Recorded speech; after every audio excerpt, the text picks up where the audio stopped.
Nah, ibu-ibu di sini kira-kira apa tindakan ibu-ibu jika melihat kekerasan terhadap anak di sekelilingnya ibu-ibu? Coba siapa yang mau berpendapat? Nggak mau. Jadi kandani supaya ada pertengkaran. Iya, betul. Ada jawaban lain? Bila tidak bisa dibilangin, lapor RT, Mbak. Oh iya, betul. Lapor RT ya, biar tokoh masyarakat. Iya, betul. Ya, terima kasih ya Bu atas tanggapannya. Nah, di sini ada contoh film ya Bu. Kisah si Aksa. Serunya bermain bola. Ada siapa itu? Ada orang mau kasih bola baru buat Aksa. Wah, Aksa pingin sekali. Anak pintar, jangan ikut dengan orang lain ke tempat sepi ya. Ingat, kalau ada yang mau peluk dan cium-cium kamu, tidak boleh kalau tidak ada orang tua kita ya. Kalau ada orang yang mau pegang badan, dada, perut, dan sekitar celana, tidak boleh. Kalau ada yang memaksa, harus teriak yang keras. Dan langsung lari ke tempat yang ramai. Jangan takut atau malu ya. Cepat kasih tahu orang tua atau guru yang kita sayangi.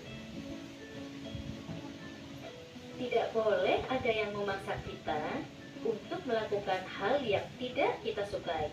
Bahkan orang yang paling dekat sekalipun, seperti orang tua, kakak, paman, kakek, guru, teman, atau orang yang tidak kita kenal. Jika anak-anak mendapatkan perlakuan tidak menyenangkan dari siapapun, orang tua harus membawa mereka berkonsultasi dengan para ahli agar anak bisa ceria kembali. Ingat, hubungi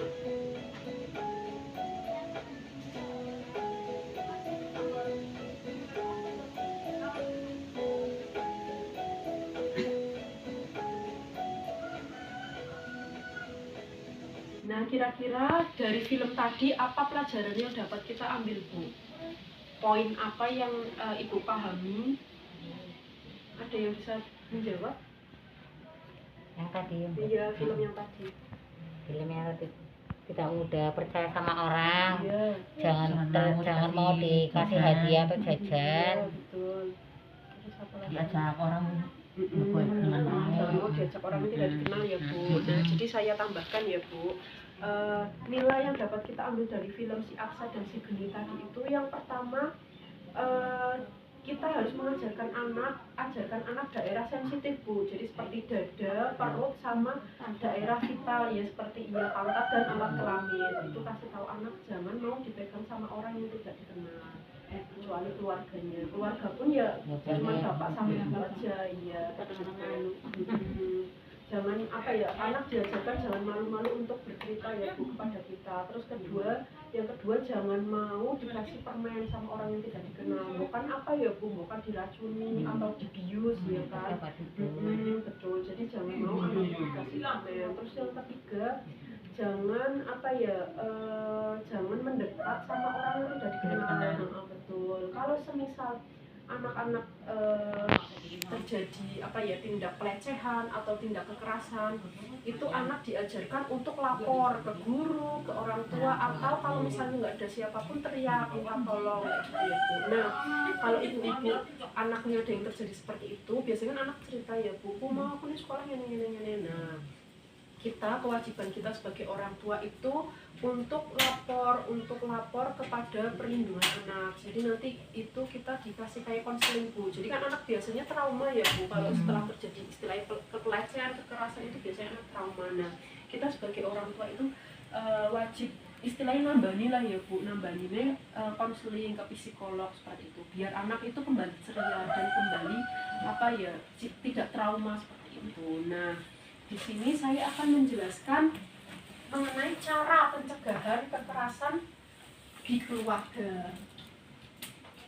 Cara pencegahan kekerasan di keluarga. Yang pertama, kita harus dapat memahami tumbuh kembang anak ya Bu. Jadi kita sebagai orang tua kan harus memahami tumbuh kembang anak kita sesuai umur. Terus kemudian yang kedua, menjadi pendengar yang baik, teman berdiskusi. Nah, biasanya anak gue kan senangannya cerita ya Bu. Cerita, iya. Berkeluh kesah itu kita dengarkan saja. Nanti kalau misalnya dia berkeluh kesah, ada masalah, ya kita bantu penyelesaiannya seperti itu. Terus membantu kesulitan anak terlibat dalam kegiatan sekolah, nah seperti PR atau apa ya, ada anak yang sekolah, nah kalau PR-nya kita dampingi mengerjakan PR-nya, ya kita ajarkan. Kemudian kalau ada yang nakal ya kita kasih tahu kayak gitu ya.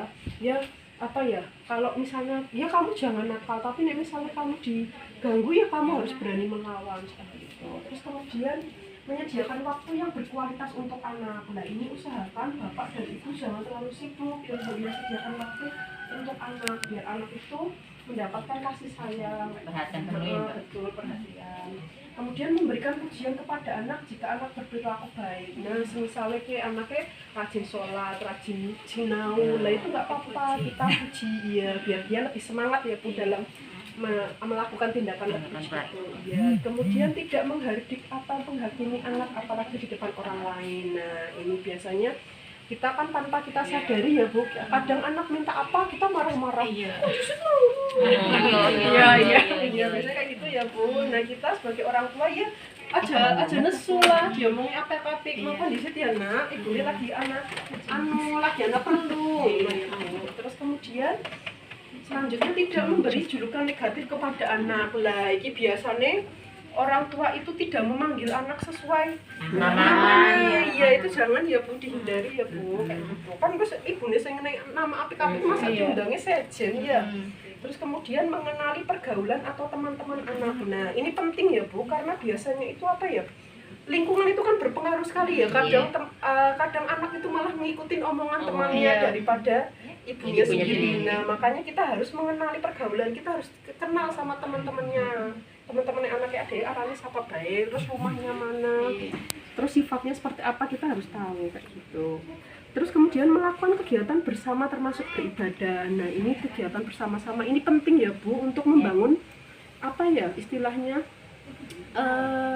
rasa kasih sayang, membangun keakraban antara anak dengan orang tua.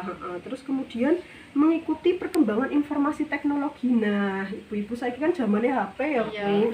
Nah, sebagai ibu-ibu sing anaknya wis ngerti HP ya kita harus ngimbangi lah Bu. Soalnya HP kuwi kan apa ya pengaruhnya negatif ya, betul. Jadi kita kalau kita tahu teknologi, melek teknologi, kita jadi bisa ngerti anaknya deleng apa berisi ning HP. Nah, seperti itu. Terus kemudian jangan mudah panik jika menghadapi anak melawan. Nah, biasanya kan kita ngomong sekecap, anaknya jawab sekecap ya Bu. Nah, biasanya dia langsung emosi kan Bu. Nah, itu dihindari. Kita harus lebih sabar kayak gitu. Ya emang lagi masane bocah kuwi kan yang ngono.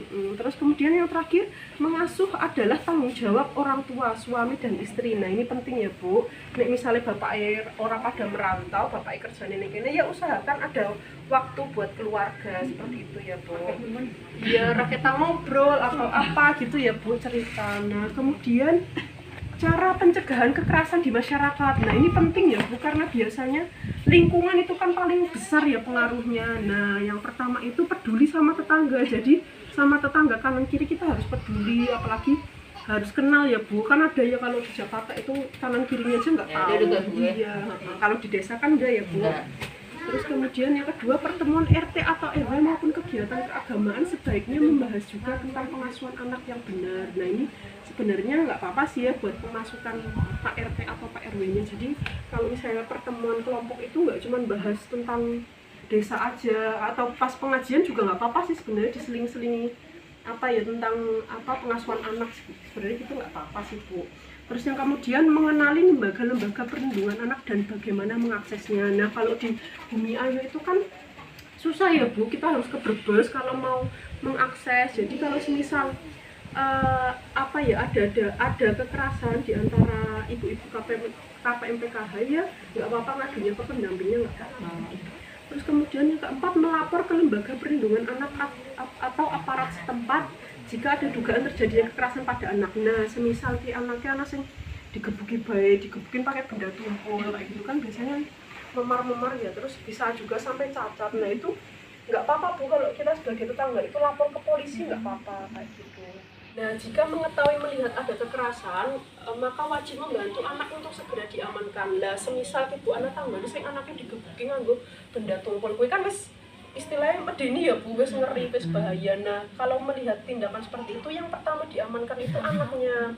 Nah, baru anaknya kalau udah aman, baru ibunya kita ajak bicara. Kalau misalnya kita sebagai tetangganya tidak bisa tidak bisa berdamai dengan si orang tua si anak, kita nggak apa-apa memanggil RT RW setempat buat istilahnya menengahi lah, memediasi biar ada jalan keluarnya. Seperti itu ya ibu-ibu. Ya.